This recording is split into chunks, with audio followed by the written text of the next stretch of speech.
Hello everyone, my name is Paweł Wieczorek. I work at Samsung R&D Institute Poland, and I am currently involved in Tizen release engineering team.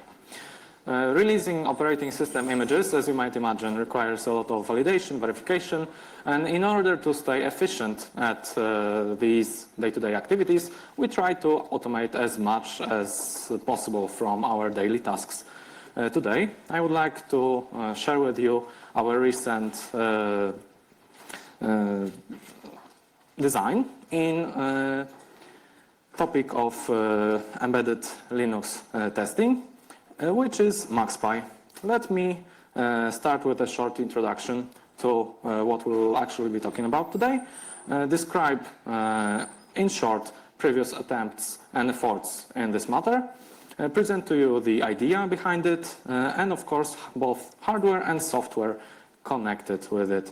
Then I will share with you our future plans and summarize it, and we'll have a short Q&A session afterwards. So what actually Tizen is, I mentioned earlier. Tizen is a GNU Linux distribution aimed at embedded devices, mainly mobile phones, wearables, but also TVs and even fridges or IoT devices with Tizen 4.0 milestone 1 in May 2017.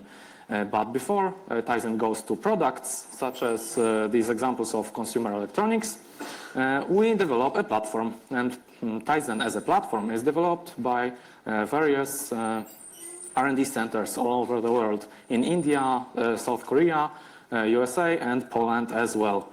That's why we have to do it in a continuous way, with at least a single snapshot a day, but often even more. That does not mean, by no means, that that the QA stage of all those OS images is taken lightly. We take a great benefit from internal tests provided with software packages that we release, but they are unfortunately not enough. We care about the devices that are used day-to-day by platform developers and do not want any unexpected behavior taken by a new update that was released without being tested on an actual hardware. But testing new releases on various devices I mentioned earlier is not an easy one if you have different devices in different parts of the world. That's why it's much easier to be able to access them remotely. First of all, it allows us to store them in a secure manner without any possibilities of security leaks during mailing all those devices. And also it is much less effort for developers if they do not have to maintain all those devices by themselves. Also, they are much better utilized if they are shared and not stored in locker after the 5 p.m. Once everyone goes out of office. With all that in mind, we decided to create those, but before it was produced, there were some previous efforts. The most notable one is LAVA, Linear Automated Validation Architecture, which aims to automate deployments of operating system images on both virtual and physical devices and allows running wide range of tests on those devices. However, there are some use cases, for example, ours were having interactive access to the device under test that are not yet very well supported in Lava, although there are attempts at doing so, like built-in hacker session mechanism or the Lovable project by Free Electrons.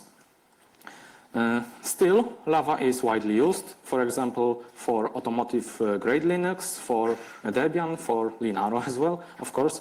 But I believe the most popular use case is kernel CI, where already with over 3.5 million successful boots and counting. As for the hardware attempts in automating testing of embedded devices, Linaro also prepared LMPs in 2013, which aimed at checking behavior of embedded systems during hot plugging various devices. For example, SATA devices, USB devices, but also providing better control over the devices under tests. Like with microSD card demultiplexer, which can share the access to microSD card between test server and device under tests. Unfortunately, those efforts were put on hold, and lessons learned from that were described in the link down below. We thought that we could give another try to those efforts and came up with our microSD card demultiplexer in 2016 and used it ever since, which of course shared access to the microSD card and allowed controlling the power supply to the device under test. And that was pretty much it. It did not preserve state of device under test or anything. It only provided those two interfaces. We thought it could be useful. It was useful for us for a time being, and we shared it on the Git linked down below. As far as we know, Qt company and Ableton, which you might have heard of, were successful at creating their own SDMoxes and plugging them into their own testing laboratories. But these were direct clones. Some thought that this design could be improved, like Resin.io, whose engineers forked SDMax and came up with AutoHAT board. Feedback we've got from Resin.io mainly focused on being able to know the state of the device under test during the actual test procedure. AutoHAT board is equipped with multiple state indicators. But as you might have already suspected, SDMax had some issues, mainly because of the connection between the controlling board and test server, which scheduled all the tests. The USB connection that we used was not reliable enough, and from time to time it caused multiple failures on all tested devices. We thought that it was the time that we should take a step back, go back to the drawing board, and came up with a new idea. So we already knew what was working, what was not.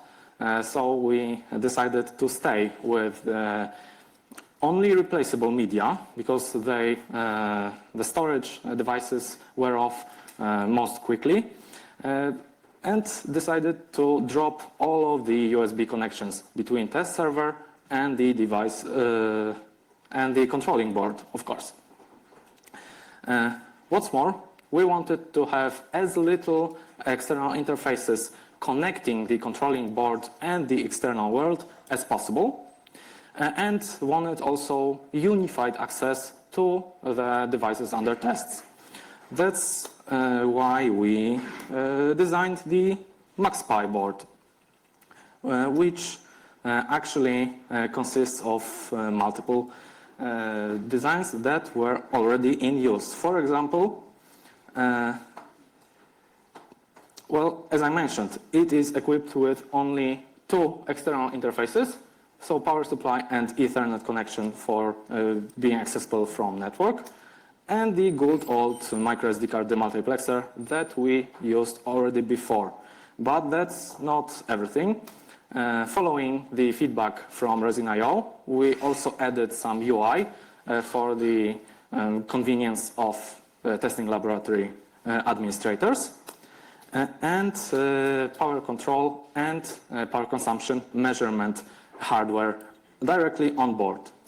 Everything is being under control by the small single board computer NanoPi Neo, ARMv7 based, and of course microcontroller for low-level functions of MuxPi board. And what about the external connections from the controlling board to the device under tests? Well, the most popular ones, and probably best supported on various embedded targets, are Ethernet and multiple USBs, including the USB with the fifth pin, the ID pin. If that's not enough, if that is not your use case, or you require some being able to debug your board even further, you also got a serial console between the controlling board and the device under tests. And if your boot procedure or putting your device into the download mode for flashing requires pressing some buttons, you can simulate it with dynamic jumpers that are already on the MuxPi board.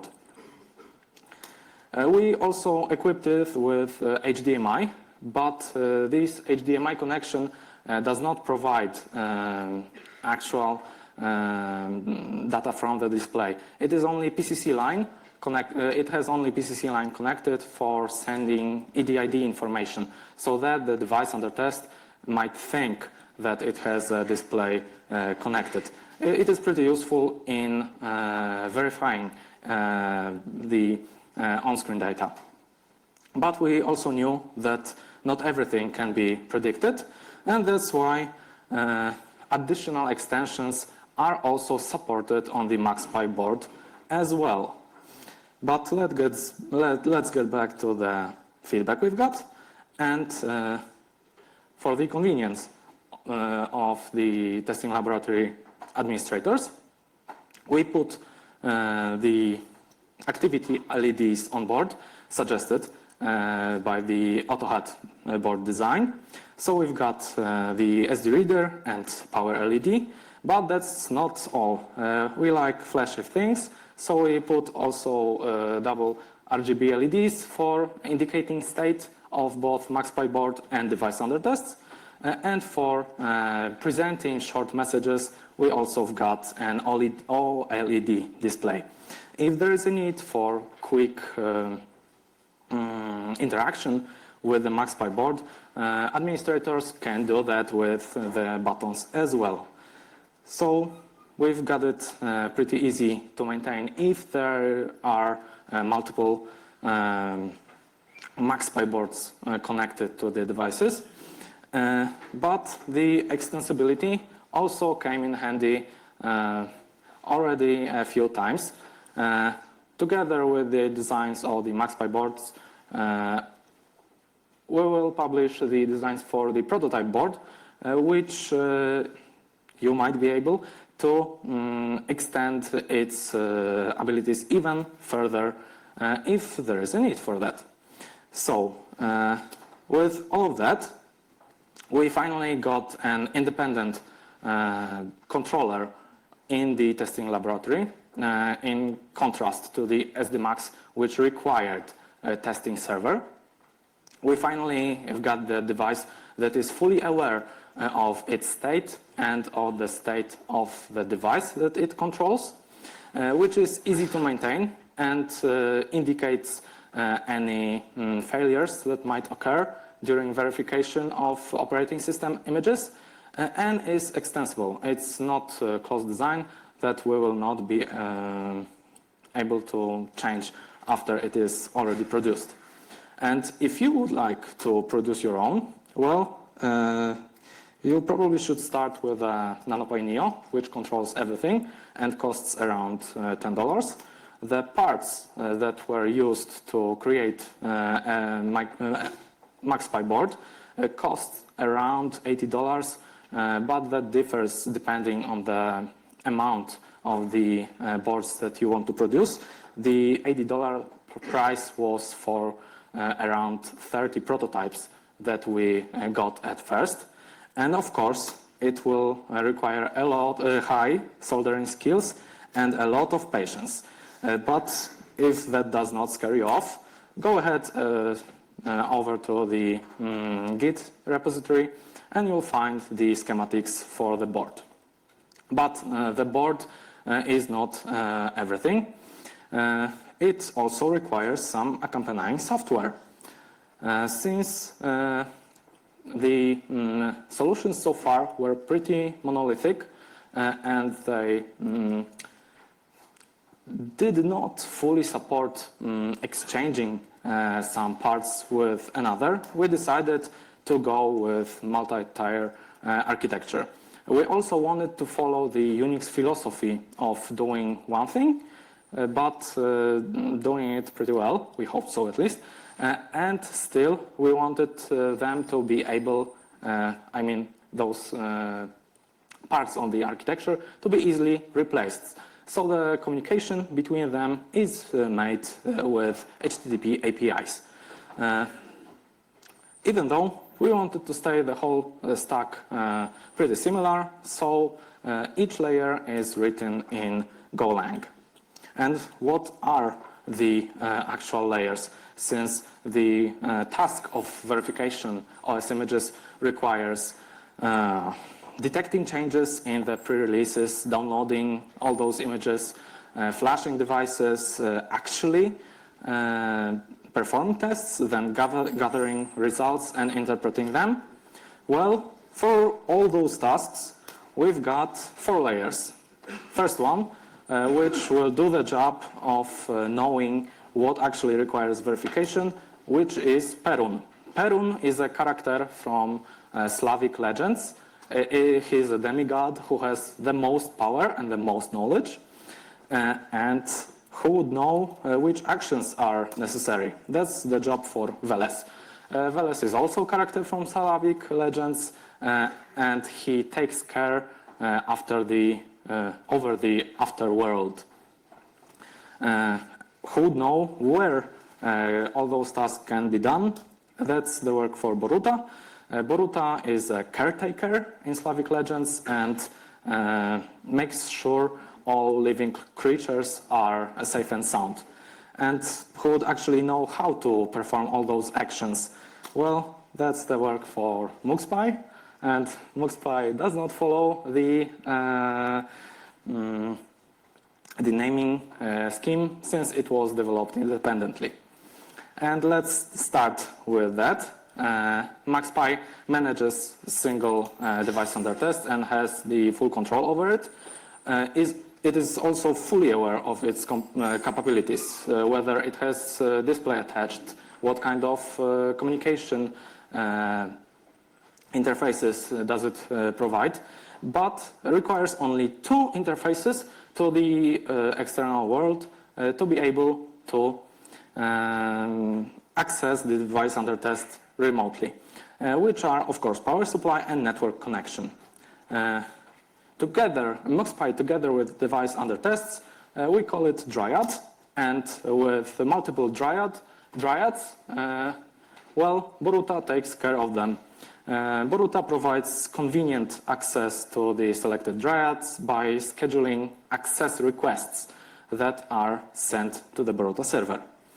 Over Boruta server, we've got Veles, which is lightweight testing framework, and provides Lava-like interface, which are YAML-based job definitions that contain actions that should be performed on the device that can be accessed remotely from Boruta. And over Veles, we've got finally Perun, which is a dashboard which actually performs the QA step of release engineering duties and allows us to automate our work. We tried to keep it layered and simple, and of course decoupled as well. So if you would like to use only the hardware layer, which are MuxPi boards, go ahead and produce for you. If you already have your hardware in place, but you would like to be able to schedule access and take care of multiple ones, you might use only a Boruta server. But if you would like to apply your own testing framework, it might be useful for you to use both Boruta with multiple dryads. You might also find our whole stack. You might need some replacement over the whole stack. So if you've got already your dashboard written in JavaScript and your testing framework in Python, and you already schedule access to your devices under test with Jenkins written in Java, but you need only the hardware layer with MuxPi, go ahead, do so, as long as the HTTP requests are correct. And that's what we've been working so far. And what about the future work? We will focus on providing the audio I/O for extending test cases, and we will investigate the possibility of having USB Type-C on board, since more and more devices are equipped with it. And probably we are discussing that if there is a need to provide a serial console, not only between device under tests and MuxPi, but also to the NanoPi board itself.